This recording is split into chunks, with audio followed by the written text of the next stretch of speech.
Abra sua Bíblia na primeira carta de Pedro, capítulo 1.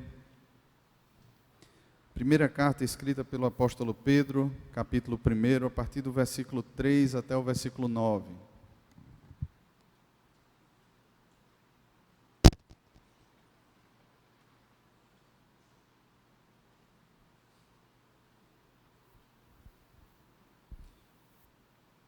Primeira carta de Pedro, capítulo 1, a partir do versículo 3 até o versículo 9.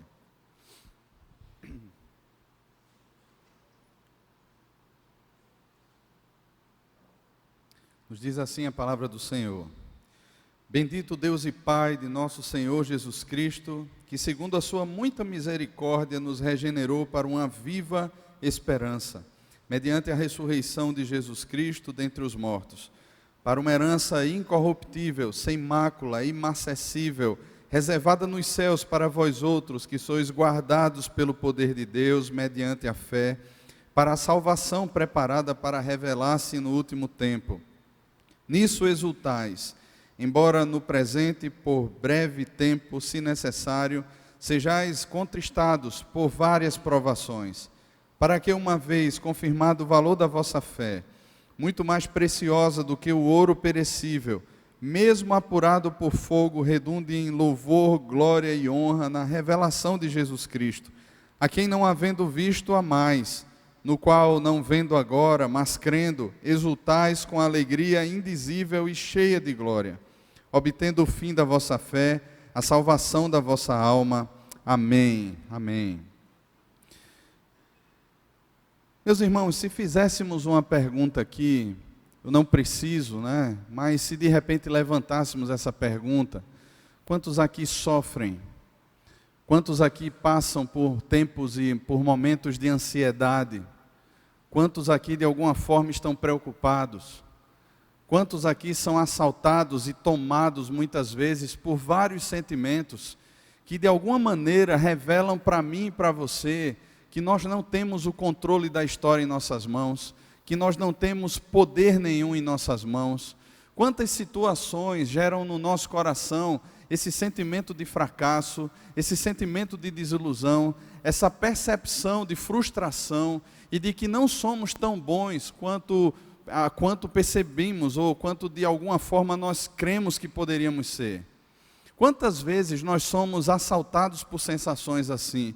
E quantas vezes não são apenas sensações, mas são fatos concretos, que revelam a nossa imperícia, que revelam a nossa incapacidade, que revelam a nossa falência.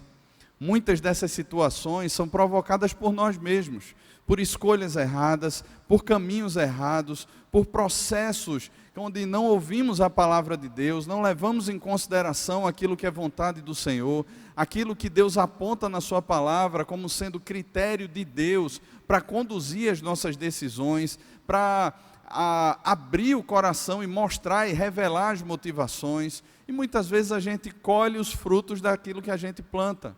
Eu digo muitas vezes porque Deus, na sua infinita misericórdia, é tão bom que nem sempre deixa com que a gente colha aquilo que a gente está plantando. De alguma maneira vem uma intervenção do alto, de alguma maneira alguém chega junto, de alguma maneira alguma coisa acontece e impede com que aquilo ali continue indo adiante de mal a pior. Entretanto, o que acontece nessa igreja aqui não é fruto da ação desventurada ou da ação inconsequente do coração dos homens. A igreja a quem Pedro está escrevendo, esses irmãos aqui, eles não estão vivendo fatores de perseguição ou lutas ferrenhas por causa de coisas erradas que eles fizeram. Pelo contrário, irmãos, eles estão sendo perseguidos por causa da sua fé. Eles estão enfrentando lutas por causa do seu amor e do apego que eles possuem ou possuíam a Cristo. Eles enfrentam essas perseguições por causa daquilo que eles creem. Não é simplesmente por causa de problemas corriqueiros que doem, que são importantes, que têm um grau de importância e relevância muito grande na nossa vida, mas não é por causa disso. Talvez precisássemos repensar a nossa vida já nesse momento de introdução, porque quando percebemos que muitas das nossas lutas, a maioria das nossas frustrações, a grande energia e tudo aquilo que a gente empreende tem muito mais a ver conosco e com os propósitos do nosso coração, com os nossos desejos, eu tenho certeza que chegaríamos à conclusão de que estamos num caminho muito errado. Porque de fato, irmãos, toda luta ou toda perseguição que muitas vezes se estabelece contra nós, se de fato observássemos a palavra de Deus, se de fato levássemos em consideração a vontade do Senhor, aquilo que Deus aponta como caminho, seríamos livres de muitas situações complicadas que nos metemos. Mas por outro lado, seríamos perseguidos e enfrentaríamos duras lutas por causa daquilo que cremos. Porque de alguma maneira, aquilo que cremos confronta a visão desse mundo. Aquele a quem nós depositamos a nossa fé, a nossa esperança e o nosso amor, é um contrassenso àquilo que o mundo crê. É um descaminho a toda proposta e a todo caminho que esse mundo estabelece como sendo verdade. Nós vamos pregar e nós vamos viver de forma encarnada uma verdade que confronta e que contradiz tudo aquilo que é a perspectiva do mundo. Nós vamos por um caminho que é o caminho que contradiz e confronta todo o caminho que o mundo escolhe para trilhar. E nós vamos viver uma vida que confronta e contradiz toda a perspectiva de vida que o mundo crê e que o mundo de alguma forma enxerga como sendo vida. Imagina chegar para qualquer pessoa que está aí fora, enchendo a cara nessa tarde, seguindo algum trio elétrico, ou seguindo algum carro de som, ou alguma banda, ou sei lá o quê, e diz para ela assim, olha, a vida verdadeira, você pode vir comigo agora, vamos lá para a igreja, sentar durante 1h30, para cantar meia dúzia de músicas e ouvir 45 minutos de um sermão. Vai ser bênção, isso aí é que é vida. O que é que você acha que ele vai dizer? O que é que você acha que ele vai dizer?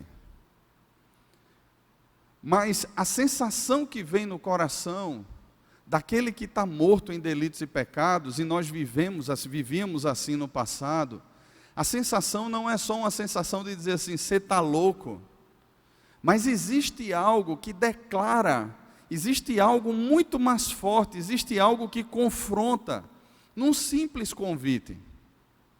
Porque quando o nome de Deus, o nome de Cristo é mencionado, o coração que está morto, ou as próprias trevas que tomam o coração, elas se abalam. Porque, irmãos, a luta do homem que não conhece a Deus, não é apenas uma luta para se estabelecer na sua vida, e para ser passivo no que diz respeito às coisas de Deus. Não, é uma luta de inimizade, de perseguição, não é apenas uma negação, mas é como se tivéssemos um exército armado lutando contra tudo aquilo que é Deus e contra tudo aquilo que é caminho proposto por Deus. Então existe uma luta contra nós também. Não pense que é uma relação passiva. Não pense que composições, ou a cultura desse mundo, ou tudo que o mundo produz, é simplesmente uma coisa passiva. Ou não seja raso e superficial ao ponto de pensar que essas coisas, elas podem ser de alguma maneira incorporadas à nossa vida sem uma discussão crítica, pesada sobre elas. Irmãos, muitas vezes tudo isso tem um cheiro ou uma aparência de que é em cima do muro, mas não é. Tudo aquilo que é produzido sem Deus é contra Deus. Todas as pessoas que não conhecem a Cristo, elas são contra Cristo. Isso não sou eu quem estou dizendo. Mas foi o próprio Senhor Jesus que afirmou que quem comigo não ajunta, espalha. Quem não é por mim, é contra mim. Então não existe uma perspectiva passiva de cultura, ou de pessoas que produzem cultura, que seja algo, não, eu não quero Cristo. Mas também... Eu sou aquela pessoa quase que amigo do Evangelho, eu não faço mal a ninguém. Não existe isso, irmãos, não se enganem. Esses irmãos aqui a quem Pedro escreve, eles estão enfrentando duras perseguições e muitos deles foram entregues por familiares seus. Muitos pais aqui entregaram os seus filhos. Muitos filhos aqui entregaram os seus pais por causa da sua fé. E esses irmãos agora estão em terra que não conheciam. Eles foram espalhados. Muitos deles não podiam mais negociar. E muitos deles perderam, deixaram para trás todos os bens que possuíam. Muitos viram familiares sendo mortos.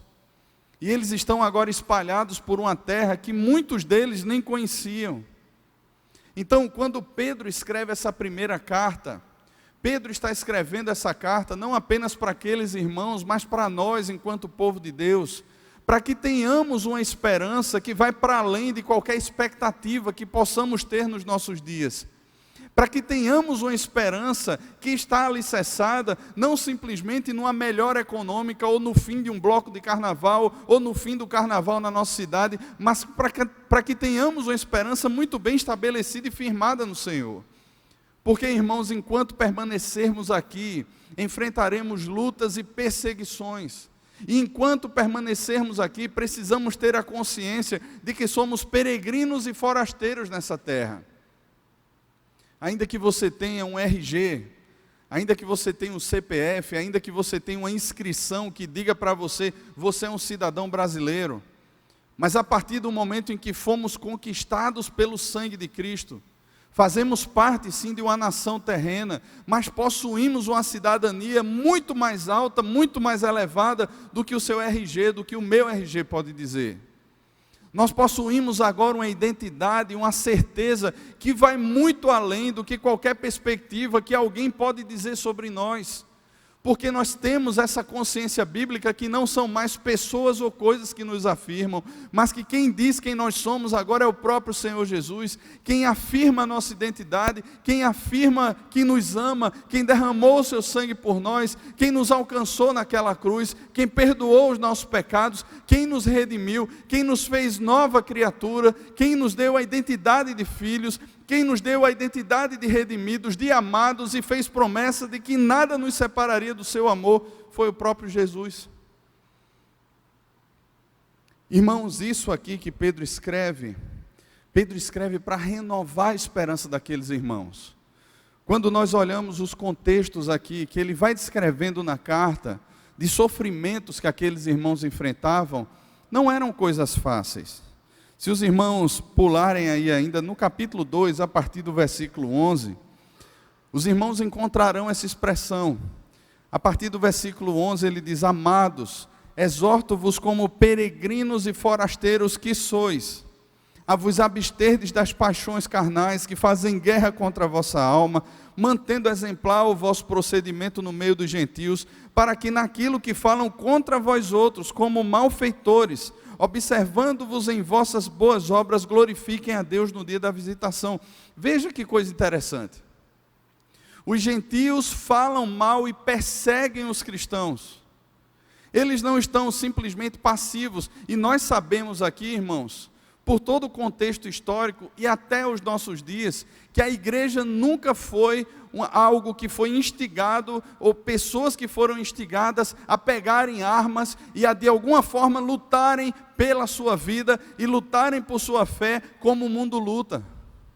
Nós percebemos pela história da igreja, inclusive aqui na carta de Pedro, onde o imperador era Nero, um homem ímpio, truculento, infiel, impiedoso, que perseguia e matava os cristãos, que fazia chacota com os cristãos. Nós não percebemos aqui em momento nenhum Pedro dizendo assim: olha, se armem, lutem contra isso, não aceitem as provocações, revidem.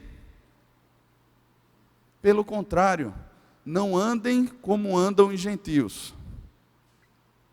Se eles estão perseguindo e maldizendo, façam boas obras. Continuem honrando a Deus, continuem servindo a Deus. Mais à frente ele vai falar sobre as autoridades humanas. E ele diz que essa sujeição ou essa submissão a autoridades, e lembre que ele está falando aqui de Nero como imperador, não era simplesmente porque a pessoa é de acordo com aquilo que eu creio, que eu acredito que é melhor enquanto ideologia ou qualquer coisa do tipo. Mas ele diz que essa submissão ou essa sujeição deve acontecer por causa do Senhor. O versículo 13 nos diz isso: por causa do Senhor. Quer seja o rei como soberano, quer as autoridades como enviadas por ele. tanto para castigo dos malfeitores, como para louvor dos que praticam bem, porque assim é a vontade de Deus. Veja que ele coloca nessas sentenças, por causa do Senhor, e porque essa é a vontade de Deus. Por mais que eles estivessem sofrendo as perseguições, há um chamado para viver uma vida, ou para ter uma convicção, muito além daquilo que é vontade humana, porque nós sabemos o que faríamos segundo a nossa vontade. Nós sabemos bem, e nós já fizemos isso várias vezes. Quantas pessoas não vêm com esse tipo de argumentação? Olha, eu sou esmagado pelos impostos, então eu vou dar um jeito aqui, uma forma de sonegar, de não pagar, porque eu pago e veja quantos buracos na cidade, eu pago e veja quantas desigualdades sociais, eu pago e veja quanta coisa, quanto roubo, quanta coisa triste acontece, então simplesmente eu faço isso, eu não pago, ou eu pago o mínimo. O que ele diz aqui é que é a vontade de Deus. Se estivéssemos sujeitos à nossa vontade, irmãos, daríamos o famoso jeitinho brasileiro. Talvez lá o jeitinho romano, sei lá. Mas o fato é que seguiríamos os descaminhos do coração. Por isso ele diz aqui, por causa do Senhor, e essa é a vontade do Senhor. Versículo 16 ele diz, como livres que sois, não usando todavia a liberdade por pretexto de malícia, mas vivendo como servos de Deus. Eu acho muito jóia essa percepção que Pedro tem. Porque ele contrasta aqui a liberdade atrelada ao sentido de ser servo. Não é uma liberdade que me dá o direito de viver como um tipo de senhor e tentar estabelecer os meus caminhos. Liberdade para o mundo é exatamente isso. As pessoas alegam viver uma vida de adultério, viver uma vida de fornicação, uma vida de impiedade, e dizem assim, olha, mas eu sou livre, eu posso escolher o que eu quiser.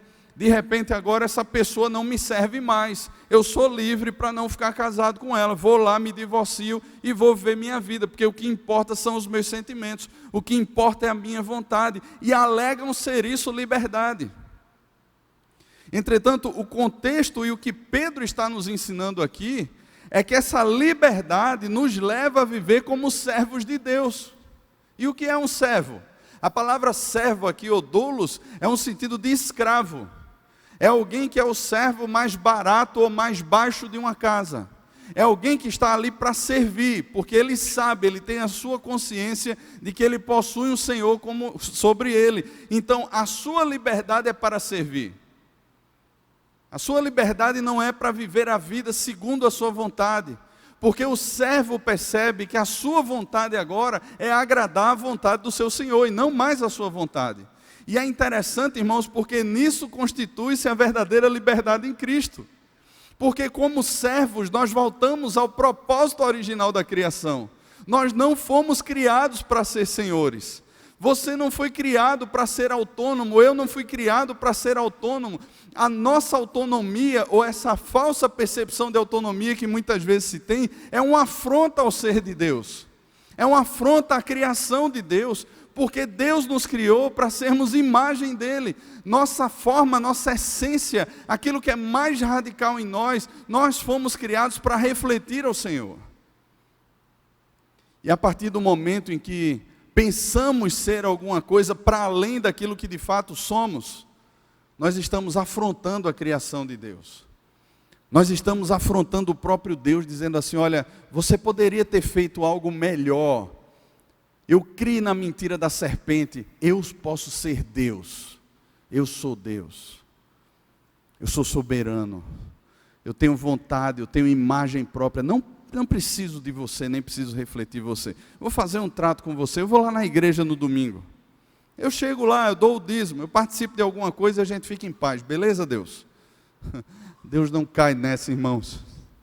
Nem Deus não participa disso. É por isso que a nossa liberdade aqui, segundo aquilo que Pedro está falando, é a liberdade de sermos servos. Quando ele começa o versículo 18, ele fala aqui sobre senhores maus, empregadores maus, pessoas que massacram os seus servos, os seus empregados. E o exemplo que ele vai dar aqui, não é simplesmente um exemplo funcional para manter o emprego, não. se submeta lá. A pessoa que é má, porque você precisa desse emprego. Porque você tem boquinhas para alimentar dentro de casa. Porque você tem a prestação da sua casa para pagar. Pensa nisso antes de fazer uma bobagem. Respeita lá o seu patrão, porque emprego está difícil. O número de desempregados é enorme, é gritante. Então, cuidado. Permaneça onde você está. Se sujeite ali, aguente as pontas. Não é nada disso. Veja o exemplo que Pedro chama aqui. Versículo 21 do capítulo 2. Porquanto para isto mesmo fostes chamados, pois que também Cristo sofreu em vosso lugar, deixando-vos o quê, irmãos? Exemplo.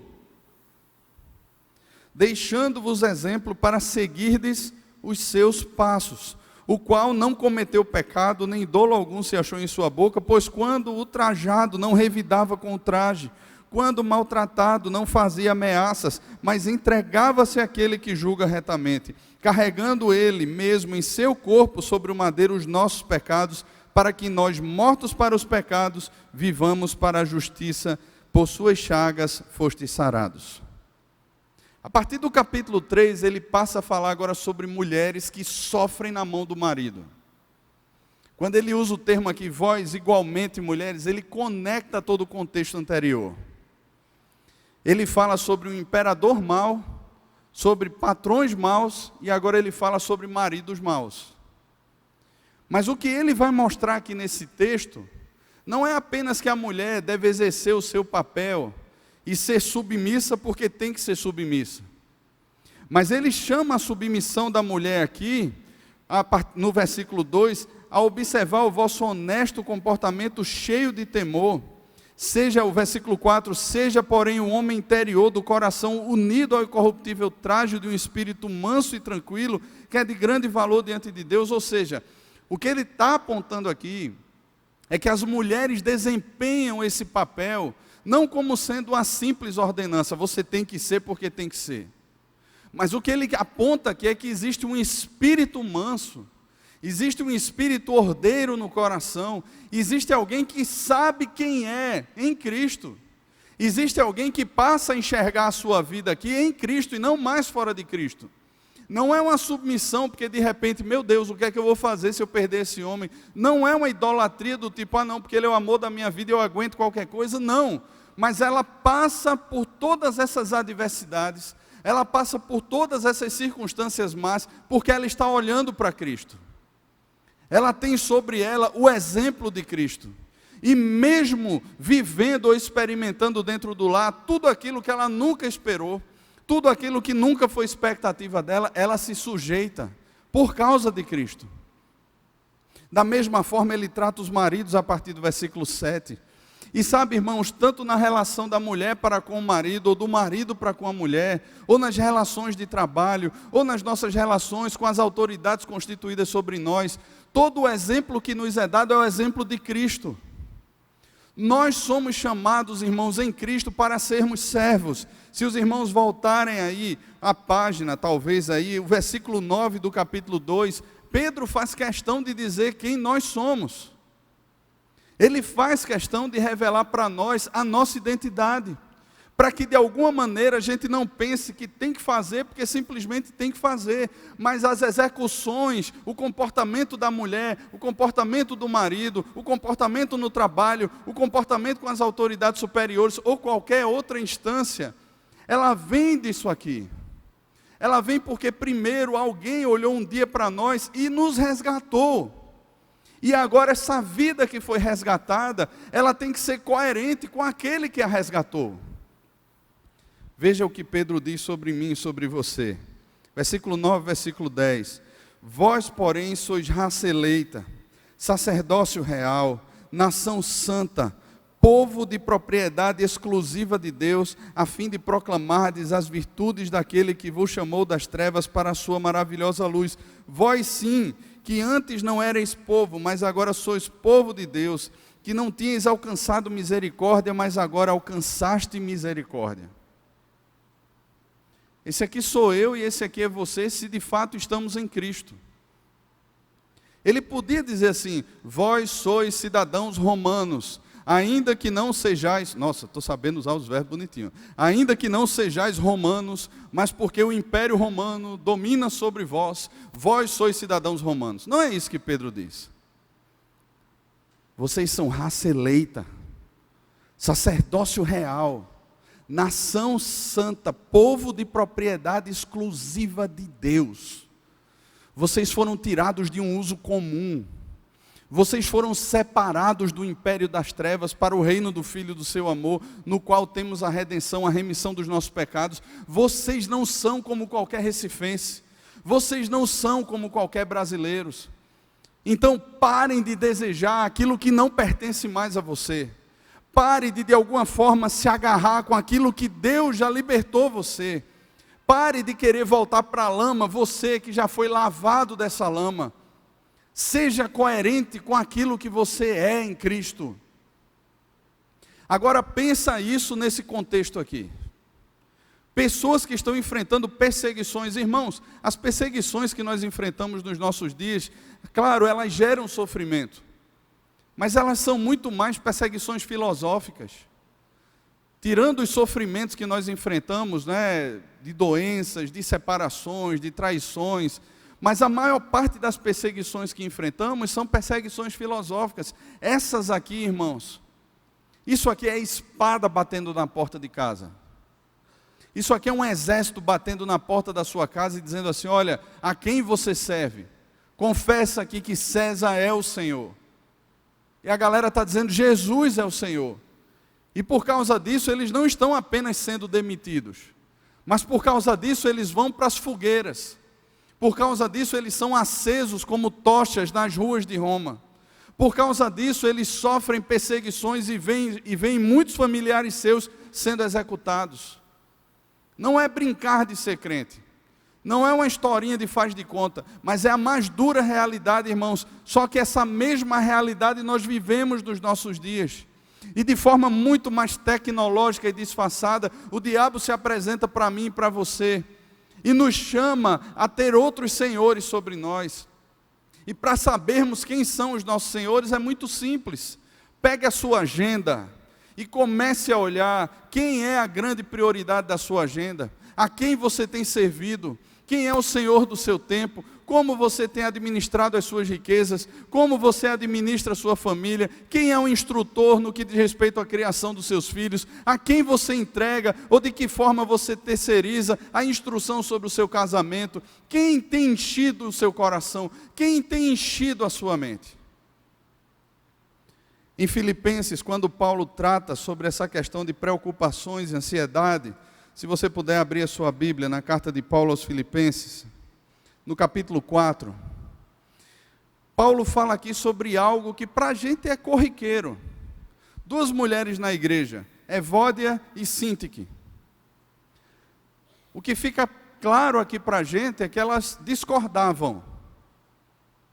E o que Paulo chama aqui não é simplesmente para que elas tenham um pensamento de acordo com a linha ou a ideologia da outra, mas que elas pensem concordemente no Senhor. O Senhor é o ponto de união do coração e do pensamento, ou ele deve ser, dessas duas mulheres aqui. Ele é o ponto onde o coração delas converge.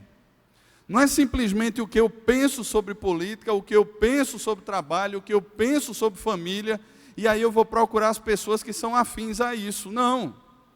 Mas o ponto de convergência nisso tudo é o próprio Cristo. Pensem concordemente no Senhor. E ele fala aqui mais à frente, a partir do versículo 4, sobre coisas que geram ansiedade no coração. No versículo 6, não andeis ansiosos de coisa alguma, em tudo, porém, sejam conhecidas diante de Deus as vossas petições pela oração e pela súplica, com ações de graça. E a partir do versículo 8, irmãos, ele está concluindo a sua carta já, e ele diz assim: finalmente, tudo que é verdadeiro, tudo que é respeitável, tudo que é justo, tudo que é puro, tudo que é amável, tudo que é de boa fama, se alguma virtude há e se algum louvor existe, seja isso o que ocupe o vosso coração. Você sabe muito bem o que é uma ocupação, né? Preencher, tomar um território. É o sentido da palavra aqui. assumir a posse de algo, marcar as fronteiras, dizer que é seu. Veja, ele está dizendo que isso que ele acabou de descrever aqui, verdadeiro, respeitável, justo, puro, se é amável, se tem boa fama, se alguma virtude há, se algum louvor existe, seja isso que tome, que ocupe, que coloque os limites e as fronteiras no seu coração, no seu pensamento. O que também aprendestes e recebestes e ouvistes em mim, isto praticai, e o Deus da paz será convosco. Agora imagina, quando Paulo está lá, em Atos capítulo 20, se despedindo dos presbíteros de Éfeso, Paulo ele diz qual é o conteúdo do seu ministério. Paulo está dizendo aqui, o que vocês viram, ouviram e aprenderam de mim. Vivam isso aí, pratiquem isso. Quando Paulo está se despedindo dos presbíteros de Éfeso, ele diz assim, olha, eu nunca deixei de vos anunciar coisa alguma que não fosse proveitosa. Eu não perdi tempo com besteira. Eu não perdi tempo com história da carochinha. Eu não perdi tempo, de repente, olhando para as coisas desse mundo e dizendo assim, olha, mas isso é tão legal, vive isso aí, não tem problema nenhum, o que é que tem de mais, todo mundo faz. Você não pode viver uma vida bitolada, só pensando em estudar a Bíblia e pregar a Bíblia para quem não conhece Jesus. Não. Paulo diz, foi exatamente isso que eu fiz com vocês o tempo todo, de casa em casa, com a liderança da igreja. Durante 3 anos, Paulo se reuniu com aqueles líderes, com aqueles irmãos, e não havia outra conversa, não havia outra coisa que fosse central, a não ser o Evangelho de Cristo. Por isso que ele diz no versículo 24 de Atos 20, em nada eu considero a vida preciosa para mim mesmo, contanto que complete a minha carreira, o ministério que recebi do Senhor, para anunciar o Evangelho da graça de Deus. Não existe, irmãos, outra razão. O trabalho não é o fim, o trabalho é um meio. O local onde você mora não é o fim, é um meio. A igreja que você congrega não é o fim, é um meio para servir a Deus. A vida é um meio, é o local que Deus nos coloca para servirmos e expressarmos a sua imagem para um mundo que carece da imagem de Deus. A própria criação, segundo Romanos capítulo 8, aguarda e geme na expectativa da revelação dos filhos de Deus. E cadê os filhos de Deus? É muito bom a gente sair por aí dizendo assim, não, mas eu sou filho de Deus, mas cadê essa revelação dos filhos de Deus, nas coisas mais simples, nas naturais, naquilo que mexe com o coração da própria criação, que anseia por essa revelação, irmãos?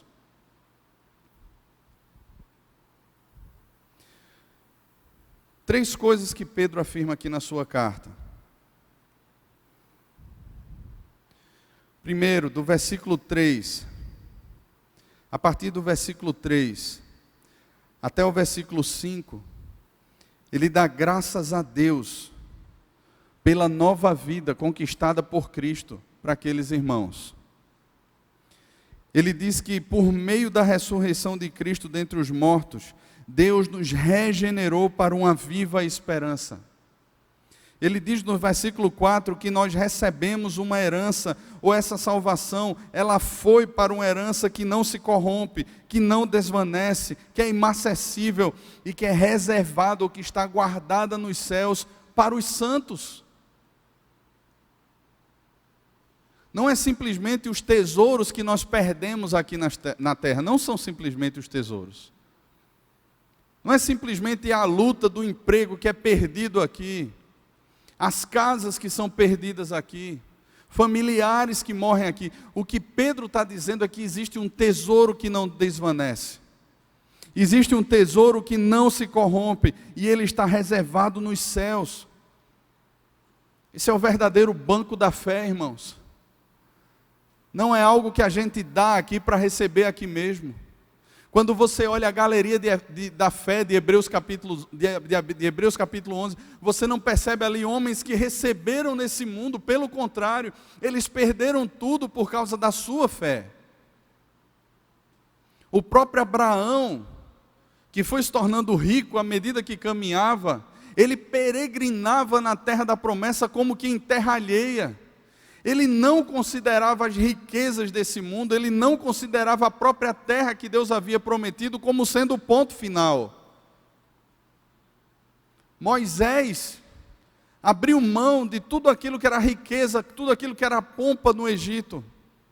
Não considerou a vergonha de ser um judeu e simplesmente foi com o seu povo, saiu da terra do Egito.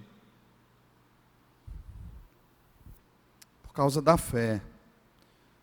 Porque de alguma maneira aqueles homens perceberam em Cristo esse grande tesouro reservado nos céus. Porque de alguma maneira eles caminharam aqui na terra, segundo aquilo que o autor aos Hebreus fala já no capítulo 12, olhando firmemente para o autor e consumador da nossa fé, Jesus. Eles não estavam correndo a carreira que lhes estava proposta, simplesmente brincando de olhar para Cristo, olhando apenas nos dias de culto. Não. Todos os dias eles caminhavam olhando firmemente para Jesus. E eram chamados, exortados a perseverar, a continuar olhando para Jesus. Porque a partir do momento, irmãos, que tiramos os olhos de Jesus, outras luzes, e são luzes falsas, são luzes idólatras, apóstatas, elas estarão brilhando e chamando a nossa atenção. E acabaremos cedendo. E depois colheremos o fruto das nossas más escolhas. O fato é que esses irmãos estavam sendo chamados a olhar para essa herança. Versículo 5, Pedro diz: vós que sois guardados pelo poder de Deus. A mesma expressão guardados que Pedro usa aqui, Paulo usa lá em Filipenses, no capítulo 4, no texto que lemos. Quando Paulo diz: e a paz de Cristo guardará o vosso coração, lá em Filipenses 4, o que Paulo está dizendo ali, ele usa uma expressão militar. É como se vários sentinelas armados estivessem à porta do nosso coração, dizendo aqui: você não entra, aqui você não entra. E colocando para fora as preocupações e ansiedades. Da mesma forma aqui, Pedro usa essa expressão: vós que sois guardados pelo poder de Deus. É como se a própria mão de Deus, revestida por sentinelas, cercasse o seu povo. Agora imagina a percepção de segurança. Humanamente falando, se esses homens e mulheres tirassem os olhos de Cristo, eles se sentiriam seguros? De forma alguma. Eles teriam sim, batendo na porta da sua casa, os exércitos de Roma. Eles teriam sim, contra eles constantemente, denúncias de pessoas que descobriam que eles eram cristãos.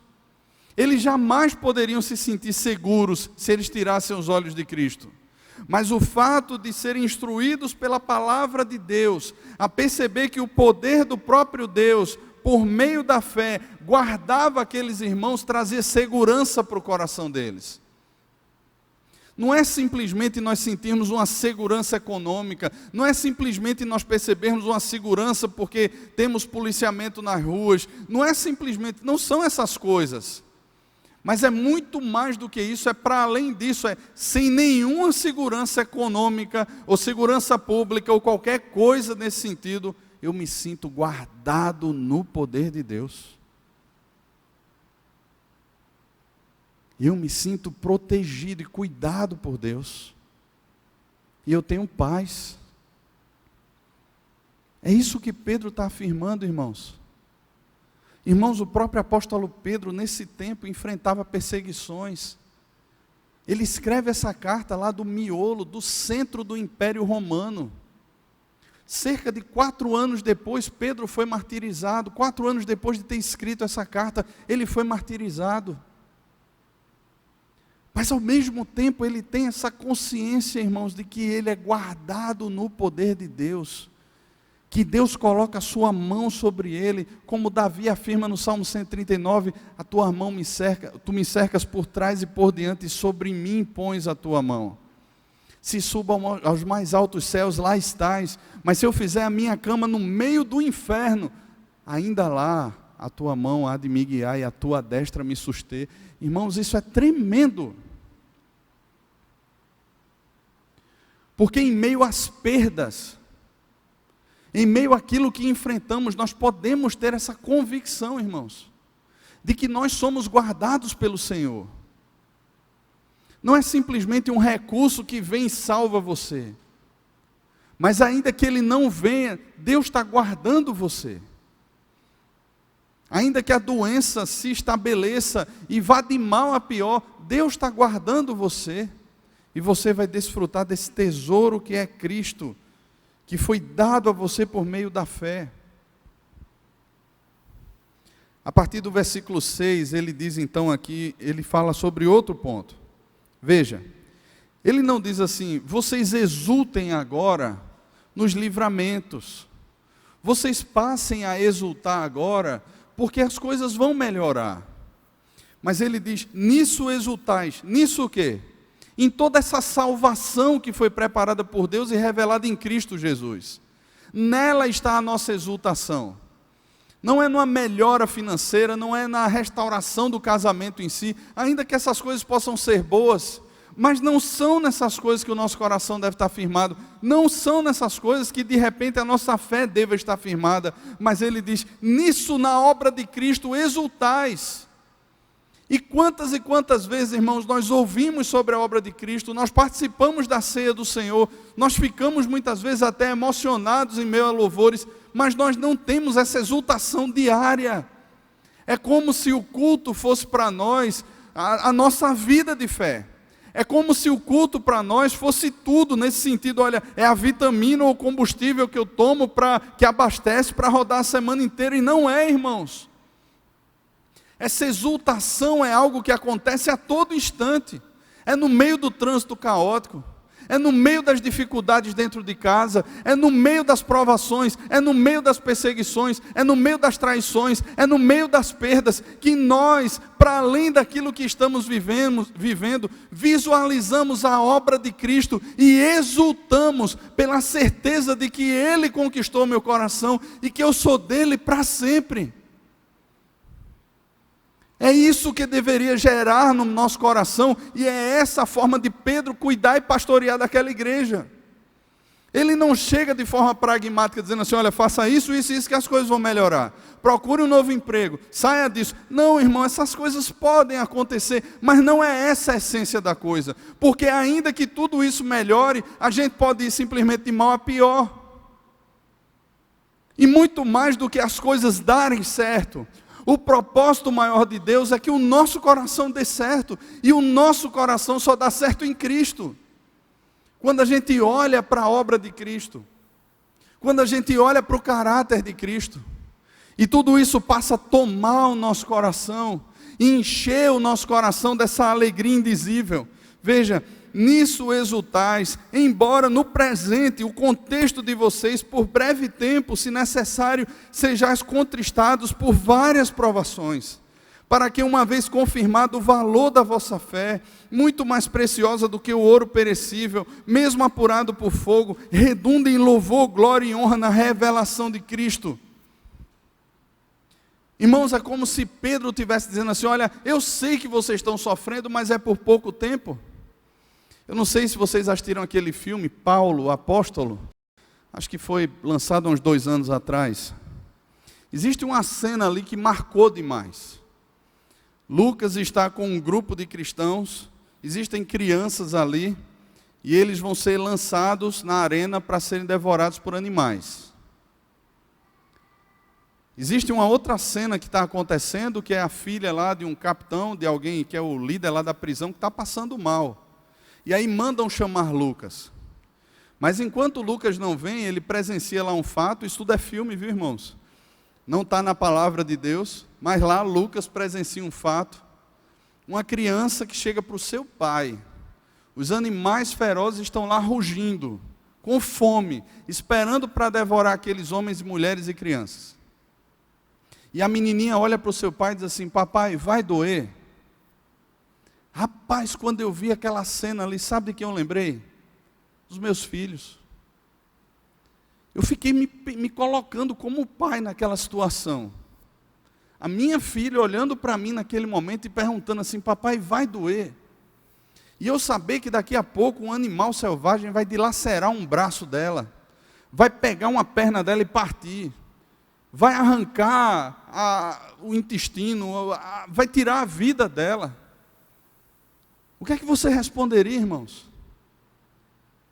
O que é que você diria para o seu filho? O que é que você responderia ali naquele momento? Se tivesse ali a oportunidade, ou algum soldado dissesse assim, ainda dá tempo, é só dizer que César é o Senhor, e aí está livre teu filho e você, o que é que você faria? Imagina essa cena. Qual seria a sua resposta para aquele guarda? E sua filhinha com o olho escorrendo a lágrima, olhando para você, papai, mamãe, vai doer? E o soldado do outro lado dizendo assim, está perguntando aí, vai, viu? Pensa nela aí, no sofrimento dela, é só negar Jesus. Qual seria a sua resposta? Aquele pai olha para sua filha e diz assim, filhinha, vai doer, só um pouquinho. Mas daqui a pouco nós estaremos em casa. Você responderia assim, irmão? É essa, ou seria essa a sua resposta? Rapaz, aquilo ficou corroendo o meu coração e a minha mente. Eu disse assim, Senhor, isso não está na Bíblia. Mas quando a tua palavra fala que cristãos foram perseguidos e morreram, e quando nós vemos as narrativas históricas sobre isso, Senhor, eu acredito que tantas cenas assim aconteceram. E eu olhei para mim, irmãos, e eu nego a Cristo por tão pouco. Por muito menos que isso. Eu esqueço dele por tão pouco. Nem se compara a uma cena como essa. E sabe por que a gente esquece, irmãos? Porque o coração deixa de exultar. Irmãos, quando Deus não é adorado no nosso coração, o nosso coração vai correr para algo que de alguma maneira ele passe a adorar. João Calvino chega a afirmar que o coração do homem é como uma fábrica de ídolos. Porque nós fomos criados essencialmente, irmãos, como imagem de Deus para adorar a Deus. E adorar a Deus não diz respeito às músicas bonitas que a gente canta, nem ao culto que a gente faz, impecável aos domingos. Eu vejo muita gente por aí dizendo assim, olha, o culto tem que ser assim, assim, assim. Tem que ter isso, não pode ter isso, tem que ser assim. No dia de domingo, se cair um prego no chão, todo mundo escuta. De tão solene que é o culto. Entretanto, o dia a dia reflete muito mais os descaminhos do coração. E o dia do Senhor se resume apenas a um dia, quando Deus nos tomou para o seu descanso eterno todos os dias. Irmãos, Pedro está falando sobre adoração, sobre exultação.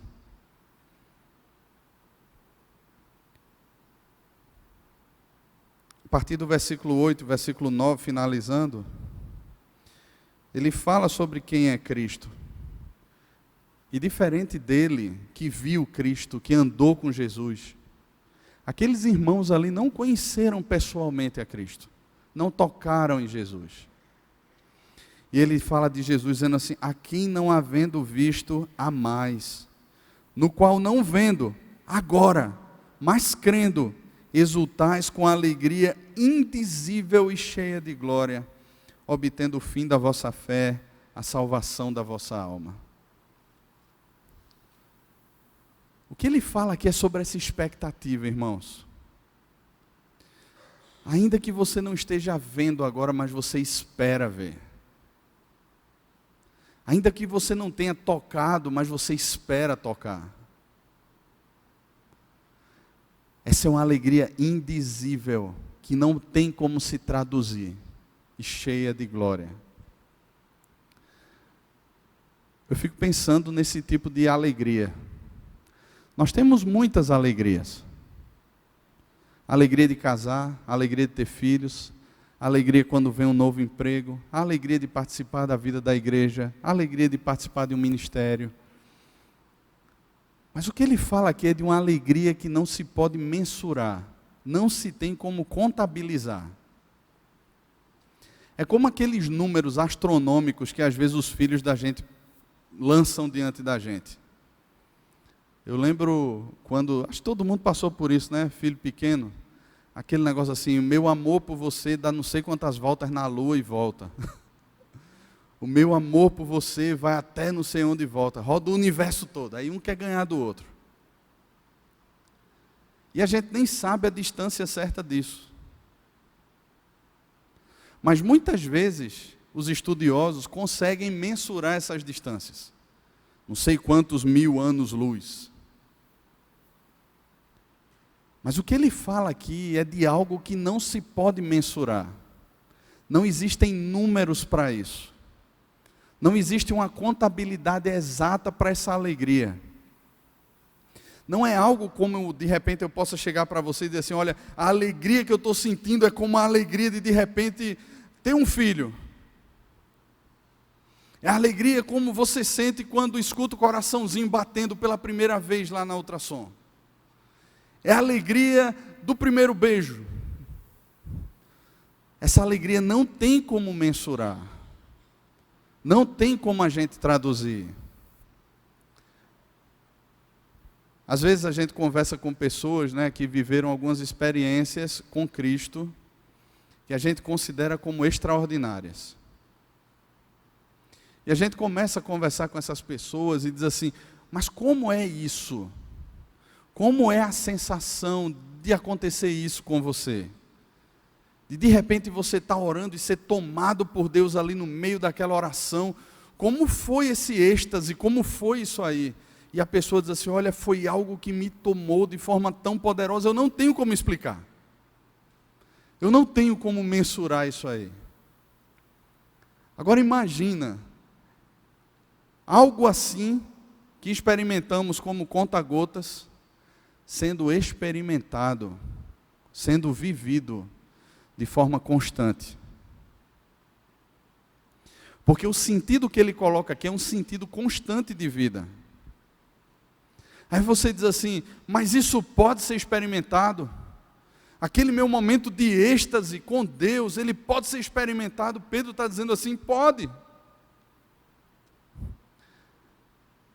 Quando nós estamos olhando para Cristo, irmãos, e Cristo se torna a glória suprema, a alegria suprema, aquele que satisfaz, aquele que enche o coração, ao ponto da gente dizer assim, olha, em nada considero a vida preciosa para mim mesmo, ao ponto da gente afirmar, não mais eu vivo, mas Cristo vive em mim, ao ponto da gente olhar para Deus e dizer assim, olha, eu prefiro partir e estar com Cristo, que é incomparavelmente melhor. Irmãos, isso são provas reais de homens que experimentaram isso de forma constante.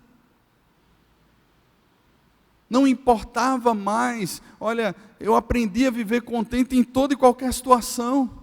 Eu sei ter um carro e sem andar de ônibus, eu sei também nem ter passagem para o ônibus e andar a pé.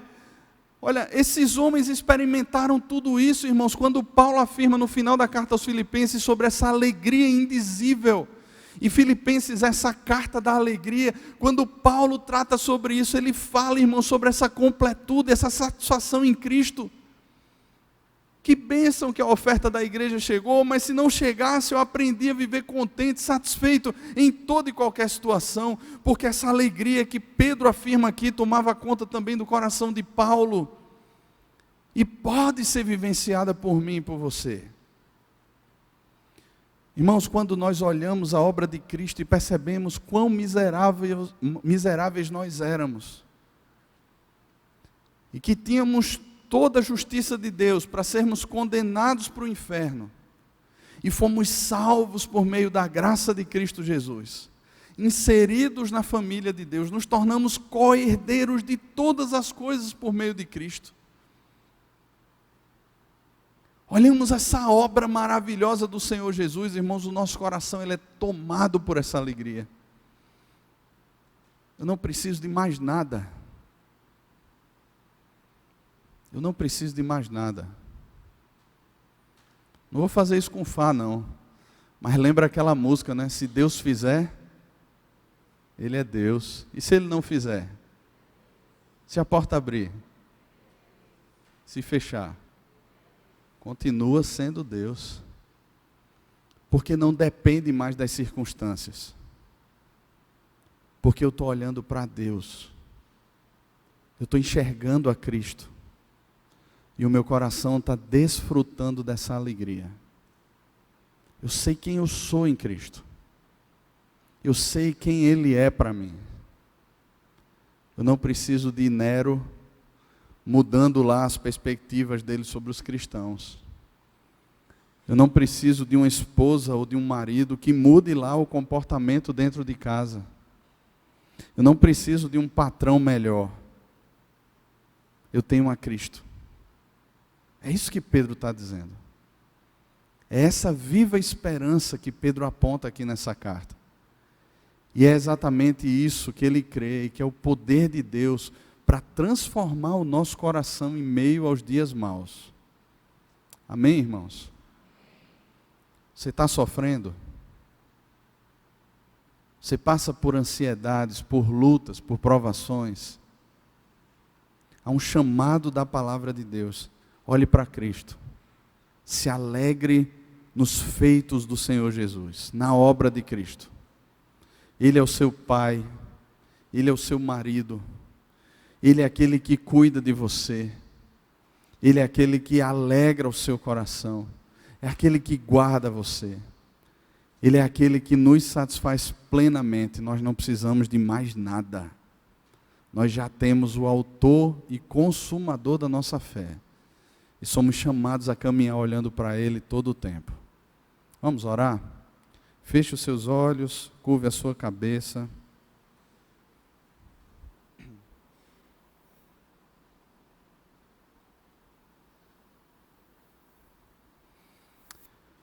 Senhor, Tu conheces aqui cada coração, Pai, porque Tu nos ama tanto ao ponto de sondar o nosso coração e de conhecer aquilo que ninguém mais conhece, que muitas vezes é até vergonha para a gente. O Senhor conhece, Pai.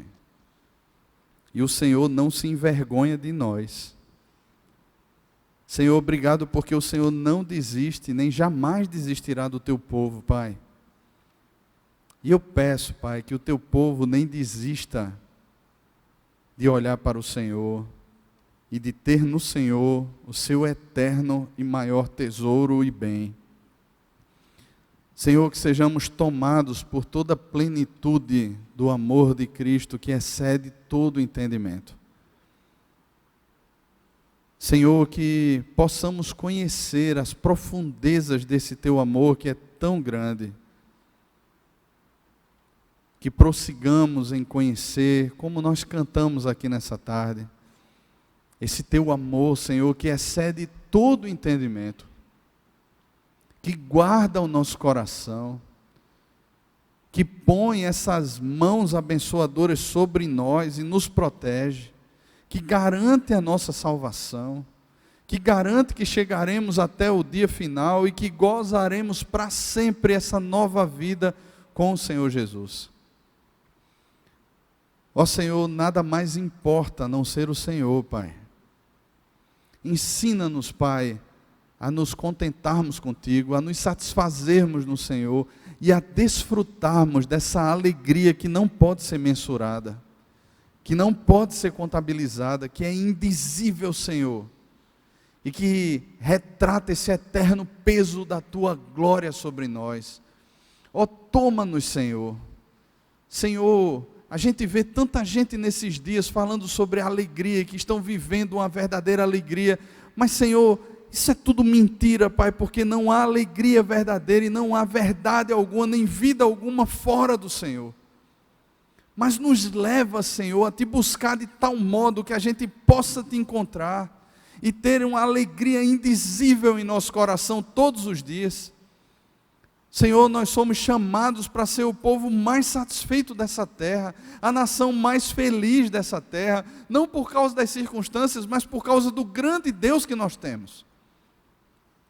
Iniciamos esse culto aqui lendo o Salmo 100, Senhor, que fala sobre celebrar o Senhor. Celebrar porque o Senhor é bom, nos faz enxergar a Tua bondade, nos faz enxergar que o Senhor é Deus, nos faz enxergar que o Senhor é o nosso Redentor, nos faz enxergar mais uma vez a obra do Teu Filho sobre nós, nos faz enxergar mais uma vez a nossa identidade em Cristo, nos faz perceber mais uma vez que somos peregrinos e forasteiros aqui nessa terra, nos faz perceber a nossa verdadeira cidadania e viver nesse mundo aqui como servos de Deus. Ó Deus, no nome de Jesus, nos toma o Teu povo, Senhor, e enche o nosso coração no nome de Jesus. Amém. Vamos todos ficar de pé, irmãos, e recebermos assim a bênção do Senhor. Meus irmãos, que o Senhor vos abençoe e vos guarde. Que o Senhor faça resplandecer o seu lindo rosto sobre vós e tenha misericórdia de vós. Que sobre cada um de vós o Senhor levante o seu rosto, fazendo assim com que nós reflitamos a sua imagem, no nome de Jesus. Amém e amém. Deus abençoe você, uma boa semana. Vamos ainda louvar ao Senhor.